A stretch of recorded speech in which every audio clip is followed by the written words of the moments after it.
Sit back and throw one back with your pinky in the air and a middle finger to the world.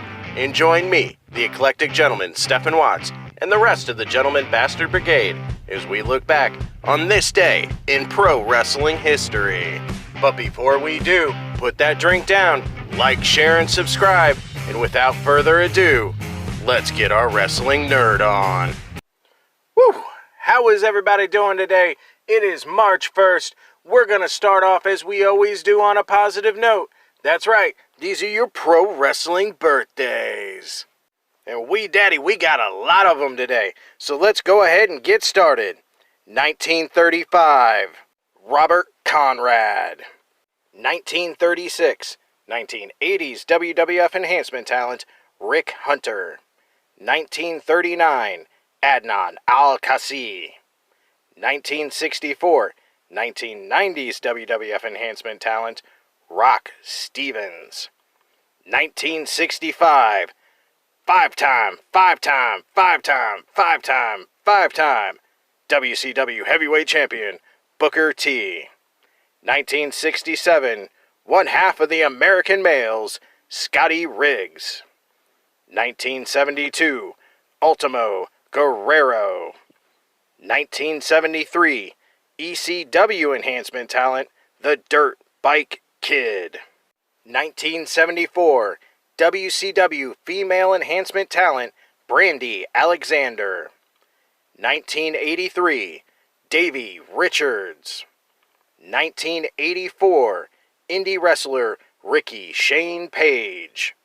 1986, watch your stack of pancakes, it's Big E. Langston. 1987, Kyle O'Reilly. 1989, the vivacious Tennille Dashwood. Whew, that was a lot of birthdays. That's a lot of birthday candles right there. Of course, on the flip side of that coin, your pro wrestling deaths for March 1st. 2002, former ECW and WCW enhancement talent, Dave Casanova. Alright, enough of the sad stuff. It's time to get to the meat and potatoes. That's right, these are your pro wrestling history highlights for March 1st. And we're starting all the way back in 1937. Ben Jordan defeats Bill Collins to win the Georgia Southern Light Heavyweight title in Atlanta, Georgia. 1940, Kenny Mayne defeats Henry Jones in Salt Lake City, Utah for the Utah Middleweight title. Who knew there was a middleweight title? Wow. 1942, Cyclone defeats Jack O'Brien to win the Mexican National Welterweight title in Mexico City, Mexico. 1952, Ben and Mike Sharp defeat Ron Etcherson and Sandor Savo for the San Francisco NWA World Tag Team titles. 1967, Curtis Iaukea wins his 6th Hawaiian NWA United States Heavyweight title in Honolulu, Hawaii, defeating Johnny Brend. 1968, Dennis Hall and Ken Lucas defeat Chin Lee and Pancho Villa to win the NWA Gulf Coast Tag Team titles in Alabama. God, those names, you could never get away with those names nowadays. 1975, Pierre Martel defeats Carlos Colon for the WWC North American Heavyweight title. At the same show, Turo Tanaka won a tournament final to become the first WWC Caribbean Heavyweight Champion. 1977, Dick Murdoch defeats the Great Zim, a.k.a. Waldo Von Erich, in Shreveport, Louisiana, to win the NWA Tri-State North American Heavyweight title.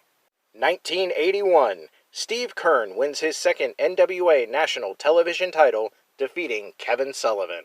Also in 1981, Viano 3 defeats Fishman for the UWA World Light Heavyweight title. 1982, Jerry Lawler defeats Dutch Mantel to win the AWA Southern Heavyweight title in Memphis, Tennessee. This ends Mantel's 2nd reign and begins Lawler's 20th of 5,675. 1986, the first ever WWF Slammy Awards airs on MTV, and the world was never the same. 1986, the 5th edition of WWF's Saturday Night's Main Event airs on NBC. In the main event, WWF champion Hulk Hogan defeated Don Muraco, with Bobby Heenan, subbing for Mr. Fuji, who was sick, by disqualification to retain the title. When Heenan entered the ring to prevent Hogan from pinning Morocco after the leg drop, King Kong Bundy then ran into the ring and attacked Hogan, giving him 3 avalanches and 2 splashes. The British Bulldogs and Pedro Morales make the save. Here's a fun one for everyone. 1986, Ben Broussard and Chris Benoit defeat Wayne Ferris, aka the Honky Tonk Man, and Ron Starr to win the Stampede International Tag Team titles. 1987, Bruno Sammartino is inducted into the Italian-American Sports Hall of Fame in Pittsburgh, Pennsylvania. 1988, Rey Mysterio, not Jr., defeats Fishman in a tournament final to become the first WWA World Junior Light Heavyweight title in Tijuana, Mexico. 1992, Bam Bam Bigelow and Big Van Vader defeat Hiroshi Haas and Keiji Muto for the IWGP World Tag Team titles. God, that is a scary tag team. Also in 1992, the Heartbreakers, Wendell Cooley and Frankie Lancaster, defeat Rex King and Ricky Santana to win their 3rd WWC World Tag Team titles, ending King and Santana's 2nd reign, which lasted just 1 day. Can someone say transitional champions? And we're going to stick with 1992 for one more day. Mascarita Sagrada defeats Expictoro to win a tournament final to become the first CMLL World Mini Champion. 1993, the most underappreciated wrestler ever in my view, Bobby Eaton, defeats Tim Horner to win the Smoky Mountain Wrestling television title. In what should have been the main event of that evening, Bam Bam Bigelow pinned ECW World Champion Taz to win the title. This was the infamous show where both men crashed through the ring floor. Those were your pro wrestling history highlights for March 1st. I'm the Eclectic Gentleman Stephen Watts, and we'll see you tomorrow.